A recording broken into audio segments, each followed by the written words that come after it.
কোনোভাবে র্যাশেস বা অ্যাকনি বা এই ধরনের সমস্যা তৈরি হয়ে যাবে।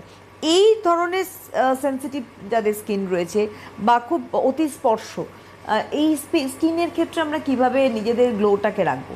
দেখো, এই ক্ষেত্রে আমি একটা জিনিস যেটা বলতে বলতে আমি ফোন এসে গেছিল, হ্যাঁ, ফোনে। বডি পার্টে যদি কারোর র্যাশ আসে, এখানে এবার গরমে ঢুকবো, বডি পার্টে র্যাশ, ঘামাচি, আমাদের অ্যালার্জি, বিভিন্ন রকমের ইচিং হয়, অনেক রকম সমস্যা আছে, তারা কিন্তু ফাইটোডার্মার স্যালিসাইলিক অ্যাসিড যে বডি ওয়াশটা আছে, এই বডি ওয়াশ দিয়ে তোমরা ক্লিন করতে পারছো।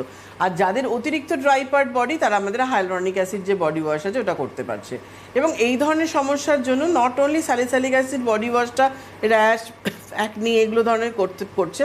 আমাদের যেটা আমাদের মেন্স ম্যাক্স কেয়ারেরও বডি ওয়াশ আছে, সেটাও কিন্তু বডি পার্টের র্যাশ, বলে থাকো র্যাশ ম্যাক্স কেয়ারের যে বডি ওয়াশটা, ওটাও কিন্তু ওটা আমাদের মেন্স ম্যাক্স কেয়ার রেঞ্জে চলে এলো। মানে আমাদের R&D যিনি রিসার্চের পর বললো না এটা মেন্স ম্যাক্সেই যাক, কিন্তু আমার মনে হয় এটা ইউনিসেক্স হওয়া উচিত এবং প্রোডাক্টটা ইউনিসেক্সই আমি বলবো, বডি ওয়াশটা কিন্তু ইউনিসেক্সই। হ্যাঁ, তুমি কোনো সবার অসুবিধা নেই হ্যাঁ, কিন্তু এই ধরনের সমস্যার ক্ষেত্রে একদম। এখানে এই ধরনের সমস্যা, ঘাড়ে র্যাশ হচ্ছে, আর্মসে র্যাশ হচ্ছে, অনেকে যারা ফ্যাটি হয় দেখবে তাদের লোয়ার পোর্শনে যেগুলো খুব কভার আপ থাকে, এত বেশি ঘাম সোয়েট হয়, সেখানে র্যাশ বেরিয়ে যায়, লাল লাল হয়ে যায়, এবং এই র্যাশি টাইম আসছে একদম। সেটাই ওর জন্য মানে আমি আরো বলছি যে যাদের স্টার্ট হবে একদম মানে মিডল অফ ফেব্রুয়ারি থেকে কিন্তু আমাদের বডি ওয়াশগুলোকে চেঞ্জ করে শুরু করে দেওয়া উচিত কিন্তু সব সময়। কারণ টান রয়েছে বডি লোশন, বডি বাটার এতদিন আমরা চুটিয়ে বলেছি বডি বাটার করো, আস্তে আস্তে বডি লোশনে শিফট করব।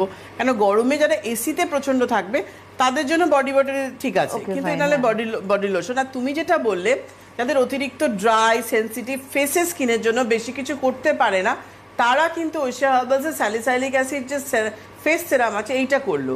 আর পার্টিকুলারলি গ্লো যারা পেতে চাইছে, গ্লোর জন্য কজিক অ্যাসিড সেরামটাও ফেসের জন্য গ্লো বাড়াচ্ছে। আমাদের নিয়াসিনামাইডটাও কিন্তু আমাদের ওপেন পোর্স এ করে গ্লোটা বাড়াচ্ছে। এবং আমাদের আলফারবাটিন, তারপর এইচএ, বিএইচএ, পিএইচএ যে সেরামটা রয়েছে ওটাও কিন্তু আমাদের বাড়াচ্ছে। তো আমার কি দরকার, কারণ হেল্পলাইন রয়েছে, আমি এখানে 3 দিন আসছি, যার যে ধরনের সমস্যা সেই বুঝে